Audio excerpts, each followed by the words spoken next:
Selamat siang, salam damai sejahtera bagi kita semua para pemirsa setia TVRI dimanapun Anda berada. Puji dan syukur kita panjatkan kehadirat Allah Bapa kita di surga, Tuhan kita Yesus Kristus, Bunda Maria, Bunda segala bangsa, dan para kudus yang senantiasa menyertai kita dalam kegiatan kita sehari-hari. Senang sekali rasanya kami dapat kembali hadir menyapa Anda, para pemirsa setia kami, tentunya dalam program Mimbar Agama Katolik. Sebuah program yang tentunya akan semakin meningkatkan kecintaan serta menambahkan wawasan terhadap iman kekatolikan kita. Tentunya disiarkan secara langsung dari TVRI Biro Sumatera Utara, edisi Selasa 25 Mei 2022. Tentunya para pemirsa kami, saat ini kita akan berbicara dengan topik Sungguh Kristus telah bangkit. Dan tentunya sudah hadir di dalam studio yang akan berbincang-bincang bersama dengan kita adalah Pastor Romualdus Neirun CMF, seorang Vike Pro Religius Keuskupan Agung Medan, bersama dengan Suster Andriani KSSY. Selamat siang Pastor, selamat siang Suster. Selamat siang Jojo. Ya baik, bagaimana kabarnya? Ya Baik. Baik, luar biasa ya, terlihat dari pancaran wajahnya, apalagi memasuki Paskah yang ke-6 ya Pastor ya, Suster? Betul Jo. Betul. Baik, para pemirsa kami yang terkasih, sebagai umat Katolik yang sejati, memasuki Paskah yang ke-6, kita semakin menyadari bahwasanya Yesus bangkit, Yesus mati disalibkan untuk menghapuskan dosa-dosa manusia. Yang menjadi pertanyaannya adalah, bagaimana sebenarnya kita memaknai bangkit yang sesungguhnya? Untuk Anda, para pemirsa kami yang terkasih, kami persembahkan sebuah lagu pembuka dari paduan suara Karya Murni.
Dalam nama Bapa dan Putra dan Roh Kudus.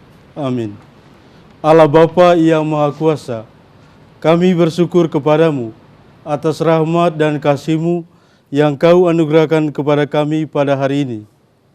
Kami bersyukur kepadamu karena rahmat kebangkitan yang menggerakkan hati kami untuk bersaksi tentang kebaikan dan kasih-Mu, tentang damai dan cinta-Mu kepada semua orang yang belum mempunyai cinta.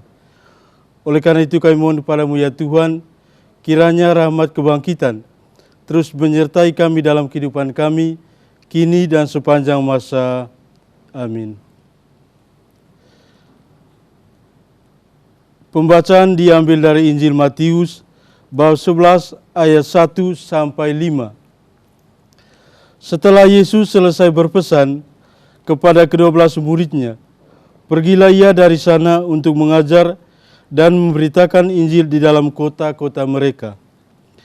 Di dalam penjara, Yohanes mendengar tentang pekerjaan Kristus. Lalu menyuruh murid-muridnya bertanya kepadanya, "Engkaukah yang akan datang itu, atau haruskah kami menantikan orang lain?" Yesus menjawab, "Pergilah dan katakanlah kepada Yohanes apa yang kamu dengar dan kamu lihat. Orang buta melihat, orang lumpuh berjalan, orang kusta menjadi tahir, orang tuli mendengar, orang mati dibangkitkan, dan kepada orang miskin diberitakan kabar baik." Demikianlah sabda Tuhan. Saudara-saudari yang dikasihi Kristus, yang buta melihat, yang tuli mendengar, yang lumpuh berjalan, yang mati dibangkitkan, mengenal tanda dan karya Yesus dalam hidup orang-orang Kristen. Imago Dei, kesecitraan dengan Allah. Tema ini sangat menarik untuk kita renungkan karena berasal dari kata-kata Yesus sendiri. Ketika Yohanes menyuruh para muridnya bertanya kepada Yesus, kira-kira siapakah dia? Mengapa Yohanes Pembaptis bertanya kepada Yesus, kira-kira siapakah dia? Kalau kita membaca konteksnya, kita tahu bahwa dalam bagian awal bacaan Injil tadi dikatakan bahwa Yohanes sedang dalam penjara pada saat itu. Dan oleh karena dia sedang dalam penjara, ada begitu banyak pikiran-pikiran yang kurang baik, ada begitu banyak kesulitan, ada begitu banyak tantangan yang mengatakan kepada dia bahwa dia juga harus mengetahui siapakah Yesus. Mungkin ada pertanyaan bagi kita, mengapa Yohanes bertanya siapakah Yesus? Karena kita tahu bahwa Yohanes dan Yesus adalah bersaudara, adalah sepupu. Bagaimana dia tidak tahu siapakah Yesus itu? Dan bagaimana dia tidak tahu siapakah Mesias itu? Yang pertama, Yohanes bertanya tentang siapakah Yesus oleh karena dia sedang kecewa. Dia sedang galau. Ya, kita tahu bahwa ketika dia di dalam penjara, dia memikirkan mengapa Yesus berusaha untuk mencoba membangkitkan orang yang mati, membuat mujizat, orang yang lumpuh bisa berjalan, orang yang tuli bisa mendengar, orang yang buta bisa melihat. Kenapa Yesus tidak mengeluarkan Yohanes dari dalam penjara? Dan yang kedua, Yohanes sebenarnya sungguh-sungguh sangsi terhadap kemesiasan Yesus. Mengapa Yesus mewartakan kabar baik Tuhan di tengah kampung, bukan di kota Yerusalem? Itulah dua alasan mengapa Yohanes menyuruh para muridnya untuk menanyakan siapakah Yesus. Apakah Yesus menjawab pertanyaan para murid itu? Yesus hanya mengatakan kepada para murid itu, ketika para murid mengatakan, "Siapakah engkau? Apa yang kami harus katakan?" Yesus katakan, "Beritahulah kepada dia," maksudnya kepada Yohanes, "orang buta melihat, orang tuli bisa mendengar, orang mati dibangkitkan." Dan juga ada begitu banyak perbuatan-perbuatan lain yang dilakukan oleh Yesus kepada orang banyak. Dengan jawaban seperti itu, Yesus mau menekankan kepada Yohanes sebenarnya siapakah dia.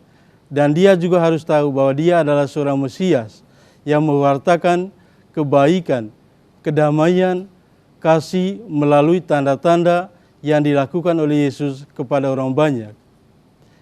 Yesus pada intinya mewartakan kebaikan, mewartakan cinta, mewartakan kedamaian kepada orang banyak supaya orang sungguh-sungguh mempunyai harga diri, mempunyai pengharapan. Karena Yesus tahu bahwa kita semua adalah sama, satu citra.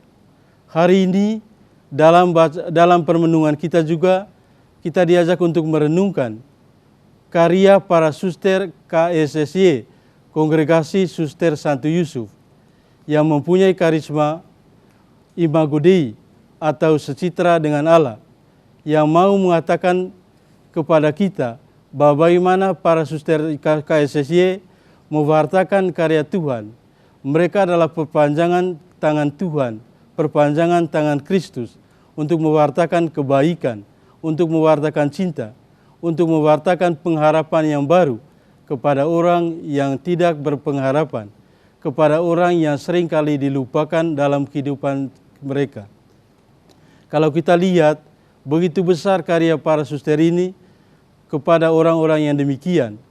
Oleh karena apa? Oleh karena mempunyai semangat yang sama sebagaimana Kristus mewartakan kebaikan, mewartakan cinta kepada orang-orang yang belum beroleh kebaikan, kepada orang-orang yang belum beroleh pengharapan. Pada saat ini kita masih dalam masa Paskah. Kita diajak untuk merenungkan kebangkitan Tuhan, agar kita juga tidak takut untuk mewartakan kebaikan. Jangan berhenti berbuat baik, mewartakan kebaikan, memberikan kesaksian tentang kebaikan. Karena memang itulah yang dibuat oleh Yesus ketika dia masih hidup. Sebagai pengikutnya kita pun dipanggil untuk menjadi saksi kebangkitan, saksi kedamaian, saksi kasih dan saksi cinta. Semoga Tuhan memberkati kita semua. Marilah kita mendengarkan pujian yang dibawakan oleh paduan suara karya murni dengan judul Bawalah Daku Lebih Dekat.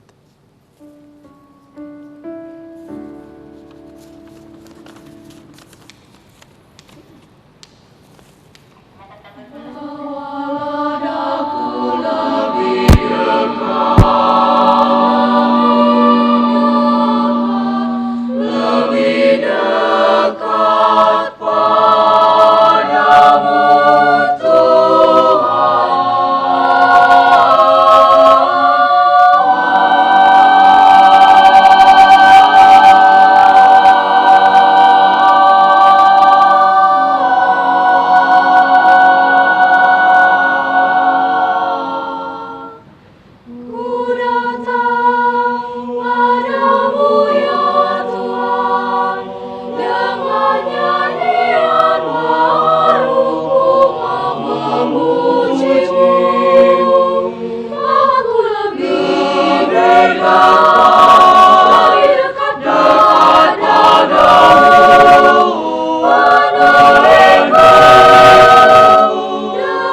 perjalananku di tanah purba nan melegenda.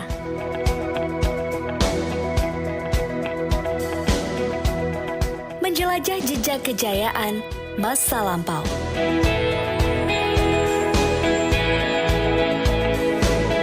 Penuh ragam budaya yang berpadu harmonis.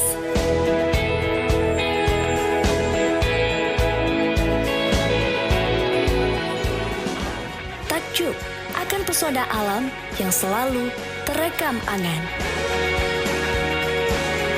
Menemukan pesona tersembunyi bagi petualang.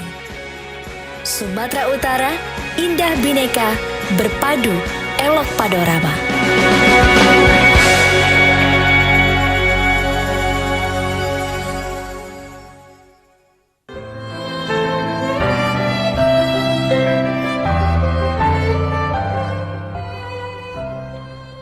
Terima kasih Anda masih setia menyaksikan program Mimbar Agama Katolik.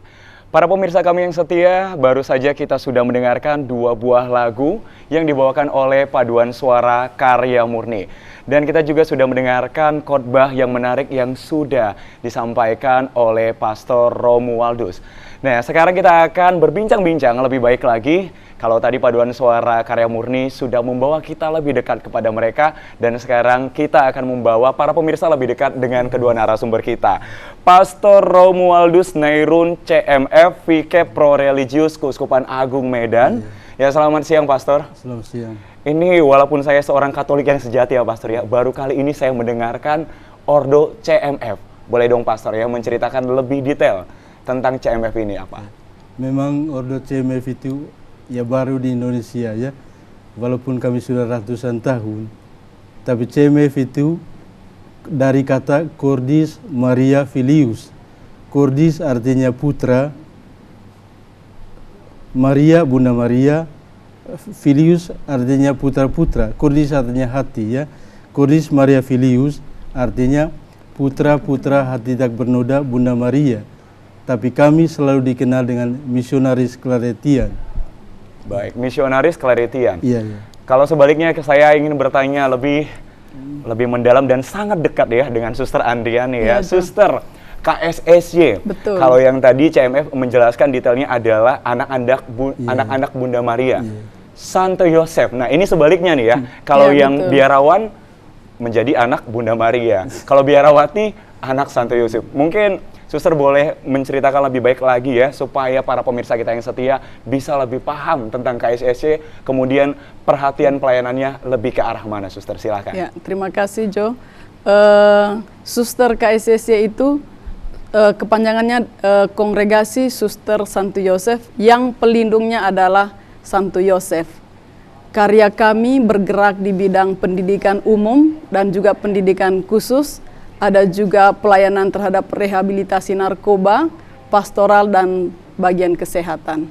Oke, berarti lebih banyak kepada pelayanan umum ya, Suster. Betul, ya? untuk pendidikan. Untuk pendidikan. Ya. Nah, ini kita kembali bertanya kepada Pastor yang tadi sudah menyampaikan khotbah kita tentang sungguh Kristus telah bangkit.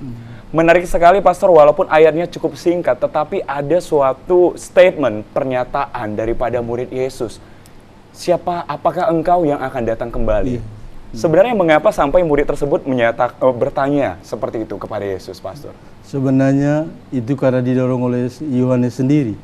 Ya, sebagaimana saya katakan tadi, ada 2 hal. Yang pertama karena Yohanes kecewa karena dia masih dalam penjara. Yesus, bagaimana dia mempunyai hubungan dengan Yesus, tapi Yesus lebih membantu orang-orang lain, itu menurut dia lah ya. Membantu misalnya orang-orang bisu, orang-orang yang tuli, orang-orang yang buta, tetapi tidak membantu Yohanes untuk keluar dari penjara. Itu yang pertama. Yang kedua, karena Yohanes juga mau, kalau Yesus sebagai seorang Mesias, kenapa dia harus mewartakan di kampung, bukan di Yerusalem? Karena bukan kampunglah tempat Yesus mewartakan, tetapi Yesus mempunyai pikiran yang lain. Karena dia datang untuk mewartakan kepada semua orang, ya, baik yang di kampung maupun yang di kota. Iya. Nah, ini kalau kita membawa kembali kepada kehidupan kita yang masa saat ini ya Pastor ya. Tentunya ini berkaitan dengan kesesakan, pergulatan hidup ya Pastor ya. Sebagai umat beriman tentunya juga seringkali kita dihantui dengan yang namanya rasa bersalah. Kadang-kadang kita juga sering merasa bagaimana mungkin saya sudah melayani Engkau Tuhan. Lalu bagaimana mungkin hal ini terjadi kepada saya? Kira-kira Pastor, ya bagaimana hal itu bisa terjadi dalam kehidupan kita saat ini? Ya memang kadang-kadang begitu banyak orang juga kecewa lah ya. Kecewa karena apa? Karena mungkin dia berdoa-berdoa terus tapi belum dikabulkan. Atau kadang-kadang dia meminta kepada Tuhan agar dia keluar dari masalah tersebut, tapi dia juga tetap ada dalam masalah tersebut. Membuat orang juga putus asa.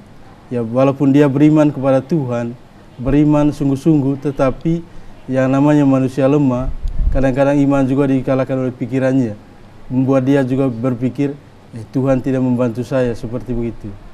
Lalu ini Imago Dei, kesecitraan dengan Allah. Ini menjadi pertanyaan yang pasti setiap orang akan bertanya di dalam hati, Pastor. Apakah Allah memiliki berbagai rupa? Karena berbicara soal Imago Dei, kita saja memiliki rupa yang berbeda. Ada yang mancung ke dalam, sejenisnya Pastor. Lalu bagaimana sebenarnya kita bisa memaknai Imago Dei ini, kesecitraan dengan Allah? Kita melihat itu sebagai kita semua sebagai sesama atau saudara dalam kehidupan kita. Artinya seperti anggota tubuh lah ya. Perumpamaan itu, kalau satu orang yang sakit, kita juga bisa membantu dia. Artinya penderitaan dia juga merupakan penderitaan kita. Artinya bagaimana kita tanpa membedakan suku, agama ataupun golongan, kita bisa menjadi sesama bagi orang lain. Ya itulah pikiran saya begitu ya. Baik, terima kasih Pastor. Sekarang saya akan beralih kepada Suster Andriani. Yeah, karena makna Imago Dei ini, dan kita sudah melihat, bahkan saya sudah melihat bagaimana suster dan kongregasi bukan hanya bekerja tetapi memberikan pelayanan lebih kepada anak-anak, adik-adik yang luar biasa, yang tadi tentunya sudah memberikan pujian kepada kita semua. Bagaimana mungkin kongregasi KSCC ini, Suster, memberikan perhatian lebih kepada mereka? Mengapa hal itu menjadi pusat perhatian daripada KSCC? Iya, terima kasih. Kongregasi Suster Santo Yosef memiliki spiritualitasnya adalah kesecitraan atau Imago Dei, bahwa kita segambar dan serupa dengan Allah. Maka fokus pelayanan kami membantu semua orang, termasuk teman-teman disabilitas, karena di dalam diri mereka sama seperti di dalam diri saya, Allah senantiasa hadir. Mereka adalah rupa dan gambar Allah sama seperti saya, dan mereka juga layak dibantu sama seperti saya sendiri juga ingin dibantu ataupun dikembangkan bakat dan kemampuannya. Jadi kami pelayanan khususnya untuk teman-teman disabilitas, berbagai hal kita berikan kepada mereka supaya mereka semakin berkembang, diberdayakan dengan berbagai macam apa yang bisa kita lakukan, termasuk pendidikan dan juga keterampilan lainnya supaya mereka bisa berkembang dan bisa hidup mandiri sama seperti orang pada umumnya. Ya, ini menarik ya Suster ya, karena kita juga sudah melihat bagaimana anak-anak tadi mengeluarkan suara mereka yang indah, Suster. Ya. Ini menjadi pertanyaan, bagaimana para suster bisa mendidik adik-adik? Karena kalau kita membayangkan ya Suster, saya sendiri yang dilahirkan secara fisik, secara sempurna, tidak bisa memainkan piano, suara saya juga tidak seperti suara mereka yang begitu indah. Bagaimana sebenarnya para suster bisa mendidik anak-anak ini sehingga menjadi benar-benar disability menjadi ability, kemampuan luar biasa, Suster? Anak-anak sendiri tidak hanya dilatih atau didampingi oleh para suster, ya, ada guru, ada juga pelatih-pelatih yang didatangkan ke panti untuk melatih mereka. Kemudian mereka selain dilatih, memang mereka juga punya bakat, ya. Kemudian ada juga yang studi di bagian etnomusikologi seperti di USU atau di Nomensen atau di kampus lainnya. Jadi dengan pendidikan yang diberikan, mereka semakin banyak keterampilan, semakin banyak hal yang mereka ketahui, sehingga mereka pun bisa mandiri dan bisa memainkan berbagai macam alat musik yang sudah mereka pelajari. Lalu ketika mereka menempuh pendidikan di tempat umum, bagaimana cara mereka belajar, Suster? Apakah mereka bisa mengikuti proses yang terjadi oleh mahasiswa yang lainnya, Suster? Iya, betul. Mereka kalau di tempat kami di SLB, di Yayasan Karya Murni itu hanya menyiapkan pendidikan luar biasa mulai dari TK sampai SMP. lalu SMA, mereka di sekolah wajib disekolahkan di sekolah-sekolah inklusi, sekolah umum, supaya mereka dilatih juga untuk bisa mandiri, bisa hidup bersama dengan teman-teman umum lainnya. Kemudian yang punya kemampuan lebih diberikan Tuhan, mereka bisa melanjutkan pendidikannya di perguruan tinggi. Luar biasa sekali ya, Suster ya. Ya, Pastor, ini ya. Tadi Suster kita sudah mendengarkan sedikit banyak tentang bagaimana sederhananya anak-anak SLB untuk bisa belajar bersama, bentuk karya mereka. Kalau dari CMF, Pastor, bentuk karya pelayanannya apa saja? Sebenarnya kami sejak Konsili Vatikan kedua tahun 1965 terbuka untuk umum. Ya, tidak hanya mewartakan sabda, tetapi ada juga sekolah, televisi, atau juga kerasulan lain yang artinya menjawab kebutuhan zaman ya. Oleh karena itu kami tidak hanya di mimbar saja, tapi juga di pendidikan juga. Ya memang di Indonesia tidak ada, tapi di luar negeri banyak juga. Oh, berarti memang berfokusnya di luar negeri ya, Pastor ya. Tetapi karya pelayanannya juga sampai di Indonesia. Kalau di Keuskupan Agung Medan mencakup wilayah mana saja, Pastor? Paling hanya di Mandala, di Diski, dan Tanjung Balai. Berarti di Mandala, Diski, dan Tanjung Balai. Ini menjadi pertanyaan bagi saya sebagai imam ya, Pastor. Tentunya Pastor sudah menjumpai bahkan melayani begitu banyak citra-citra Allah lainnya di luar sana. Apakah Pastor pernah mengalami suatu tantangan luar biasa ketika memberikan pelayanan? Ya, tantangan, banyak sekali tantangan, Mbak. Ada begitu banyak tantangan yang saya alami dalam memberikan pelayanan. Yang pertama tantangan dari dalam diri saya sendiri, dan yang kedua tantangan dari luar diri. Ya, bagaimana kadang-kadang ada juga ketakutan tersendiri atau kurang percaya diri pada awalnya, tetapi saya yakin bahwa dengan meminta bantuan Tuhan, ya saya juga bisa keluar dari tantangan tersebut. Begitu juga ketika saya melayani sesama, pasti banyak juga tantangan. Ya, karena di mana-mana juga kita melayani, pasti ada begitu banyak tantangan yang harus kita lewati. Berarti semuanya ada tantangan. Untuk Suster dan tentunya para guru-guru juga yang ada ataupun yang mengajar adik-adik dari SLBA Karya Murni, tentunya memiliki banyak tantangan, Suster. Bagaimana cara Suster bisa melewati tantangan-tantangan demi tantangan untuk bisa membuat adik-adik ini hidupnya lebih berguna dan lebih berwarna, Suster? Ya, saya pikir tantangan dari para guru itu dan kami juga para suster lebih ke bagaimana ya supaya mereka lebih maju, lebih baik lagi. Kadang-kadang kita tidak punya banyak sekali pengetahuan, tetapi dengan pengalaman mengalami hidup bersama mereka, kita pun semakin hari semakin melihat, semakin menyadari juga bahwa Tuhan memberikan kemampuan ini kepada kami, tenaga dan pikiran untuk membantu mereka sehingga mereka pun semakin hari semakin berkembang, dan tantangan tersebut pun menjadi sebuah refleksi bagi kami bahwa memang kami juga dipanggil untuk melayani mereka dan siap menghadapi tantangan dengan banyak hal tersebut. Kemudian kita bisa memajukan dengan apa sajalah yang bisa kita buat untuk mereka, begitu. Iya, tentunya memang itu secara umumnya, Suster. Pasti di dalam proses belajar atau bahkan di asrama, Suster, apakah ada kesulitan? Mungkin adakah di antara anak-anak didik ini, Suster ya, yang tentunya pasti ada mungkin yang aktif atau ada yang sedikit harus memberikan lebih sabar lagi ya, Pastor ya. Bagaimana, Suster, menghadapi citra Allah yang semakin ramah itu, Suster?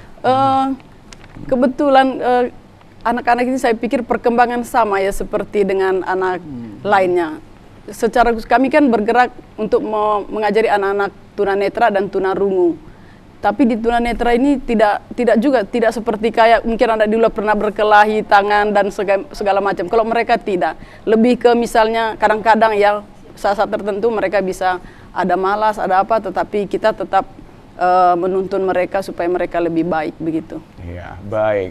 Dan tentunya para pemirsa kami yang masih setia bersama dengan kita, nantinya kita akan kembali melanjutkan bincang-bincang kita bersama dengan kedua narasumber kita.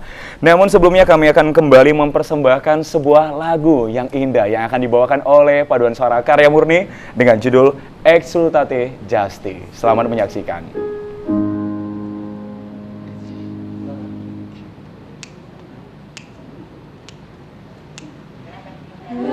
Exsultate Justi Domino, et rectos decet collaudatio, confitevi Domino, in Ciara,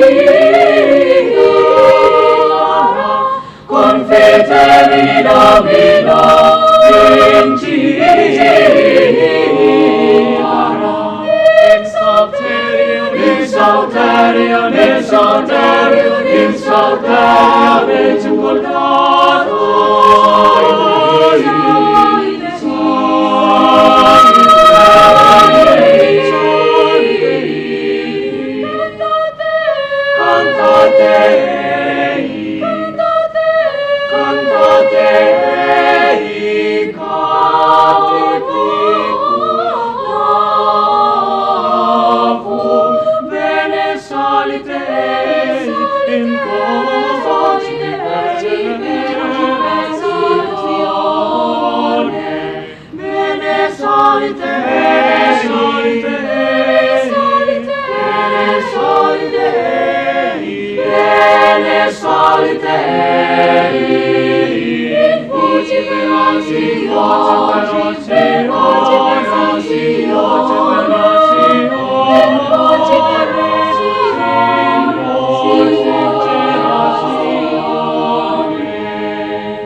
Medan, kota terbesar ketiga di Indonesia setelah Jakarta dan Surabaya yang menyimpan aneka keindahan. Berbagai bangunan bersejarah yang bertengger penanda Medan sebagai kota wisata.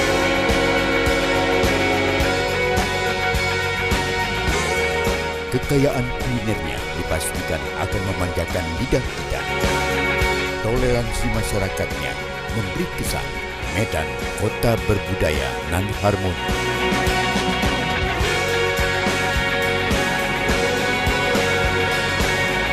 Gemerlap Medan di waktu malam menjanjikan lebih dari sekedar kehangatan.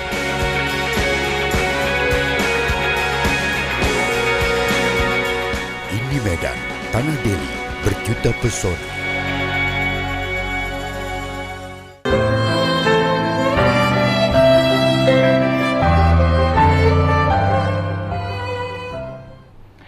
Terima kasih Anda tetap setia menyaksikan program Mimbar Agama Katolik, tentunya dengan topik Sungguh Kristus Telah Bangkit.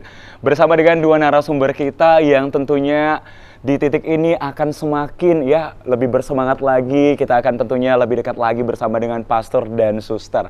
Pastor, CMF tentunya memiliki visi dan misi. Kalau tadi pastor sudah menyampaikan bahwasanya CMF ini memang kalau dalam bentuk pendidikan di Indonesia belum ada ya Pastor ya. Tetapi saya penasaran ya Pastor, untuk di negara lainnya, misi ataupun visi daripada CMF apa, kemudian moto daripada CMF tersebut apa Pastor? Moto dari CMF itu Caritas Christi Urget Nos, artinya kasih Kristus yang mendorong kita. Dan kami yakin bahwa semua hal yang kami lakukan, semua pelayanan yang kami lakukan tentu oleh karena terdorong oleh kasih Kristus yang kami alami di dalam kehidupan kami. Ya, visi dan misi kami ya untuk mewartakan kabar baik Tuhan melalui karya-karya kami, yaitu. Ya. Dan sekarang ini Keuskupan Agung Medan itu memiliki tahun keluarga sebagai sumber panggilan, Pastor ya. Tentunya juga para pemirsa setia kami yang menyaksikan di rumah, mungkin bisa saja ada anggota keluarga yang menaruh perhatian terhadap kongregasi Ordo CMF ini, Pastor. Kira-kira ini yang menarik, aktivitas biasanya kalau CMF di dalam biara seperti apa, Pastor? Ya, yang pertama itu ya berdoa dan bekerja juga pastilah ya. Karena kami juga banyak yang masih studi, ya tentu berdoa, bekerja, belajar. bagi yang sudah pastor ya paling tidak menyiapkan pelayanannya masing-masing. Yang di paroki melayani di paroki, kemudian yang di seminari untuk bertugas di formasi. Artinya setiap orang berusaha untuk melayani dan juga berusaha untuk memberikan yang terbaik kepada sesamanya. Ya, berarti semua tetap mengambil peranannya masing-masing ya, Pastor. masing-masing. Kalau Pastor selain hanya bertugas di gereja, ada lagi aktivitas lainnya, Pastor, di keuskupan? Ya, aktivitas lain ya mungkin sebagai ya bapak rumah lah di keuskupan itu ya. Ya ada juga. Bapak rumah ini seperti apa tugasnya, Pastor ya? Karena menarik ya, ada bapak rumah, Ada ibu rumah. ada ibu rumah tangga, benar. Kalau bapak rumah di keuskupan, karena keuskupan ini besar sekali, tugasnya apa saja, Pastor? Sebenarnya tidak terlalu banyak lah tugasnya ya. Selain untuk ini sebagai ekonom juga di keuskupan itu, kemudian ada juga hal-hal misalnya jadwal-jadwal untuk misa, atau juga ada hal-hal yang penting juga bisa diberitahukan. Kalau ada WA grup ya diteruskan ke grup. Ya kadang-kadang kalau ada misalnya kegiatan ulang tahun ya kita bisa memandu perayaan tersebut. Ya tidak terlalu istimewa luar biasa sekali lah. Yang biasa-biasa ya. Tetapi memiliki peranan penting tentunya, Pastor ya. Baik, Suster, berbicara kembali tentang peranan penting, paduan suara karya murni. Apakah adik-adik ini hanya sebatas bernyanyi untuk memuliakan Tuhan di gereja, atau kira-kira prestasi apa saja yang sudah berhasil mereka peroleh, Suster? Ya, paduan suara kami ini sudah cukup lama ya berkembang dan bertumbuh di Keuskupan Agung Medan. Tetapi kami juga beberapa kali mengikuti beberapa event, misalnya perlombaan tingkat internasional di Bali, mendapat medali emas juga. Kemudian itu di tahun 2015, kemudian dilanjutkan kemarin 2 kali 2021. Dan meraih medali emas juga. Iya, betul. Ya, Suster, ya. Lalu ini yang menjadi perhatian menarik, bisa meraih medali emas. Bagaimana para guru bisa melatih adik-adik ini untuk membaca notasi angka atau notasi baloknya, Suster? Itu tentunya akan sangat sulit, Suster. Ya, saya sendiri juga kadang-kadang merasa bingung kok bisa ya mereka dengan berbagai bahasa, ada bahasa core dalam bahasa Latin, bahasa Inggris, dan mungkin ada bahasa yang lain, bahasa daerah-daerah yang lain. Saya melihat mereka dengan pelatihnya, Hendra Lingga, kebetulan yang mendampingi mereka khusus untuk paduan suara. Jadi mereka dilatih sekali, 2 kali, 3 kali dan langsung menghafal teks-teks core tersebut. Iya, itu yang menurut saya mungkin mujizat dan kemampuan yang juga diberikan Tuhan kepada mereka. Begitu. Luar biasa memang ya, Suster ya. Lalu Suster ya, ini menarik ya, Pastor ya, melihat adik-adik ini, karena apakah mereka pernah merasa sedih ketika di asrama, Suster? Oh iya, jelas, pasti. Kalau dimarahi suster pasti sedih kan? Oh, ya, berarti mereka masih tetap ya? Oh, masih tetap ada perhatian atau nada-nada sedikit ya, Suster ya? Biasanya kenapa mereka, ya Suster marah-marah kecil ya, Suster? Ya, marah-marah kecil, misalnya mereka kan dari pagi itu sudah bangun jam 4:15 pagi langsung membersihkan lingkungan sekitar. Kemudian menyuci pakaian sendiri, menyetrika dan siap-siap ke sekolah mereka masing-masing. Dan mereka melakukan aktivitasnya semua dengan sendiri, iya, mandiri, semua sendiri ya, menyetrika, menyapu, dan kami tidak ada karyawan untuk itu. Hanya karyawan kami hanya untuk dapur dan untuk kebun. Selain semua yang berada di dalam unit mereka masing-masing dikerjakan oleh mereka sendiri. Luar biasa sekali adik-adik ya, Suster ya. Nah, Pastor, kalau Pastor ya, kita sama-sama sudah melihat adik-adik tadi. Bagaimana sebenarnya Pastor memaknai tema kita, sungguh Kristus telah bangkit, terhadap adik-adik dari SLB Karya Murni? Saya melihatnya bahwa ya segala sesuatu itu bisa kalau misalnya kita berusaha ya. Misalnya anak-anak ini ya, seperti yang dikatakan Suster tadi, ya kadang-kadang tidak mengerti lagi apa yang dilakukan, tetapi hasilnya sudah nyata seperti begini. Artinya bahwa Kristus sungguh-sungguh bangkit di dalam hati orang yang membantu mereka, hati para suster ini, dan juga hati anak-anak itu sendiri. Ya paling tidak ada semangat dari dalam diri, itu yang paling penting ya. Membuat mereka bisa berusaha, berjuang untuk menjadi sesama bagi sesama. Iya. Pastor, pernahkah Pastor melayani kaum-kaum yang mungkin terdiskriminasikan atau tersingkirkan, Pastor? Pernahkah Pastor berkhotbah? Saya tidak pernah. Kalau untuk berkhotbah ya mungkin pernah ya, kalau saya setiap hari Minggu sering saya ke tempat mereka ini. Iya. Ya. Oh, pastor cukup sering ya. Tetapi kita belum pernah berjumpa dengan pastor ya di asrama ya. Baik ya. Suster, ini kedepannya kira-kira anak-anak ini, pembekalan apa yang dilakukan supaya kedepannya anak-anak ini benar-benar bisa mandiri, apalagi bisa meraih cita-citanya masing-masing, Suster? Saya pikir bukan akan, tapi sudah kami lakukan. Sudah dilakukan. Ya, pembekalan yang diberikan, pendidikan kepada mereka, kemudian keterampilan musik, keterampilan massage, kemudian untuk teman-teman disabilitas rungu juga ada, itu berbagai keterampilan juga kita berikan, ada salon, kemudian tata boga, tata busana, sebisa mungkin diberikan keterampilan tersebut kepada mereka, keterampilan dan pendidikan. Karena dengan kedua hal ini mereka akan bisa berkembang lebih baik, mencapai kemandirian. Karena setelah menyelesaikan pendidikannya atau keterampilannya di Panti Karya Murni, mereka wajib keluar dari panti untuk mencari kehidupannya di luar secara mandiri. Karena mereka kan pasti akan berkeluarga, pasti akan menghidupi dirinya sendiri, keluarganya kelak. Maka setelah dia siap untuk keluar dari, bukan dikeluarkan, tapi keluar dari panti untuk mandiri bersama masyarakat di luar, maka mereka sudah memiliki hal-hal yang menjadi pegangan mereka untuk mengembangkan dan memberdayakan dirinya lagi bersama masyarakat di luar. Lalu bagaimana adik-adik ini, apalagi yang sudah keluar dari asrama, berbaur dengan lingkungan masyarakat? Apakah pernah terjadi penolakan, Suster? 1-2 orang mungkin pernah mereka alami ya, tetapi secara umum lambat laun dengan makin berkembangnya juga negeri kita ini, mereka sudah semakin diterima, semakin bisa masuk dalam beberapa kelompok di masyarakat begitu. Walaupun untuk kehidupan mata pencaharian memang masih sulit ya. Mungkin di daerah kita ini juga secara khusus di Sumatera Utara belum ada jalan masuk supaya mereka bisa lebih leluasa mencari pekerjaannya. Tetapi mungkin ke depannya pemerintah akan menyediakan juga untuk mereka. Iya. Iya. Nah, kalau berbicara lebih ke dalam hati lagi, apakah adik-adik ini pernah merasa berkecil hati, Suster? Mulanya iya, mungkin di sekolah umum, pertama-tama masuk ke sekolah umum itu seperti itu, mungkin merasa minder, tapi melihat ada potensi yang begitu banyak juga dalam diri mereka, akhirnya mereka bisa berlomba, maju dan berjalan bersama dengan teman-teman di sekolah umum. Walaupun ada juga yang kurang menyapa mereka atau kurang menemani mereka dalam perjalanan selama mereka bersekolah atau di kampus, tetapi lambat laun. Tapi ada juga yang berbaik hati, yang juga ikut bagian dalam membantu mereka. Iya. Nah, Pastor, kembali lagi nih berbicara tentang kesecitraan, Pastor. Sebagai imam, bagaimana Pastor memaknai atau mungkin memberikan penjelasan mengapa sebenarnya Allah menciptakan manusia begitu ragamnya, Pastor?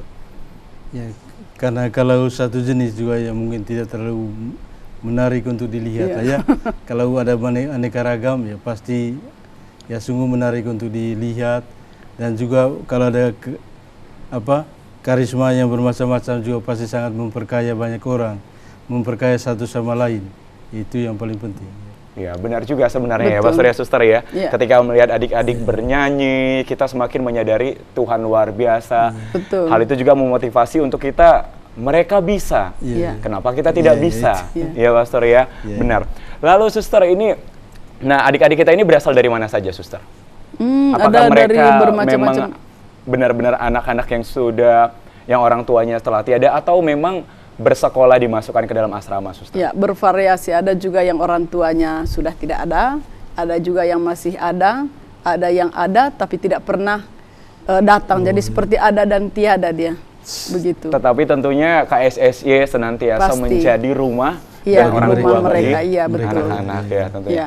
Pastor, kalau saya bertanya tentang Pastor ya, kira-kira kalau melihat ya potensi adik-adik yang bernyanyi tadi, Pastor bisakah menggambarkan seusia Pastor pada masa itu dengan adik-adik pada usia sekarang ini? Mungkin usianya itu sekitar dari 10 ya suster ya? Iya, betul, 10 dari ke 10 atas. tahun sampai yang paling dewasa? 23 tahun. 23 tahun. Iya. Kira-kira pada saat pastor seusia 10 tahun apakah sudah memiliki bakat luar biasa seperti adik-adik ini?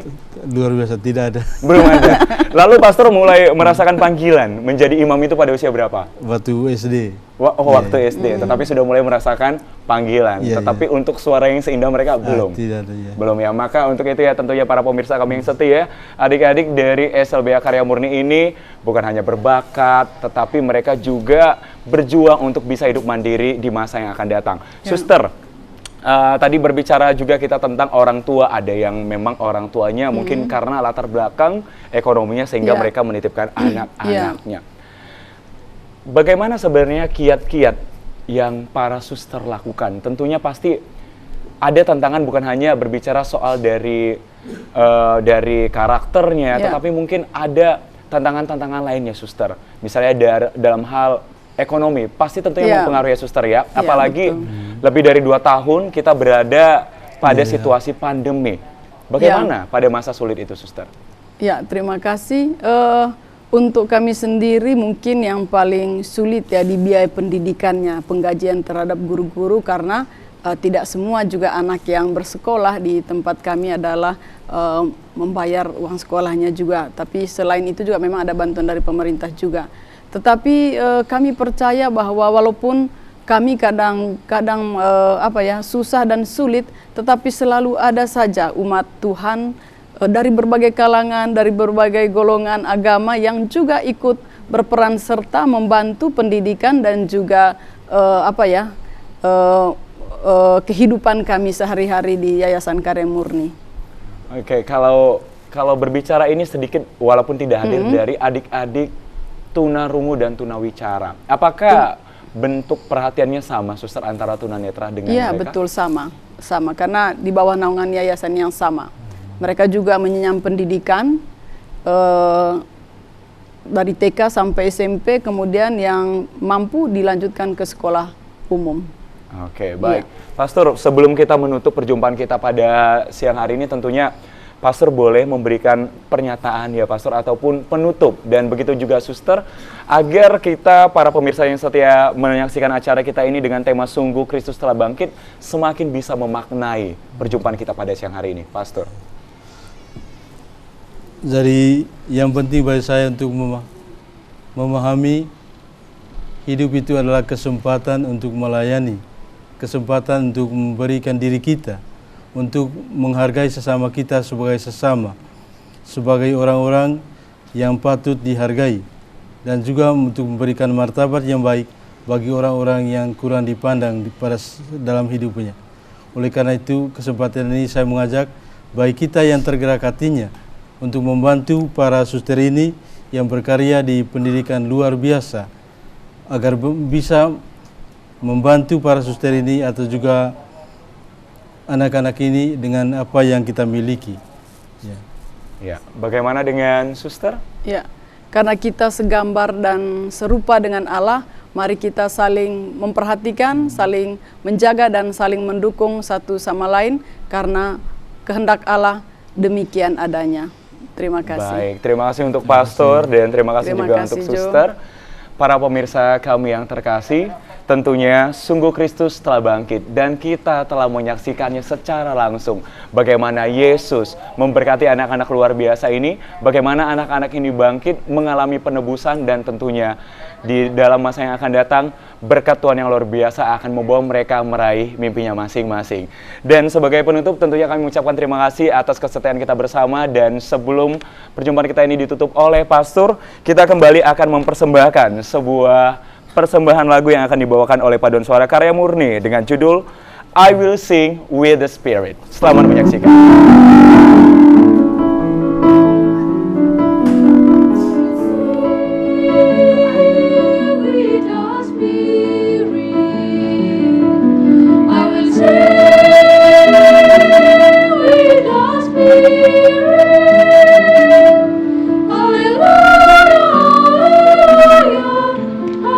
Hallelujah, hallelujah, hallelujah.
Alleluia.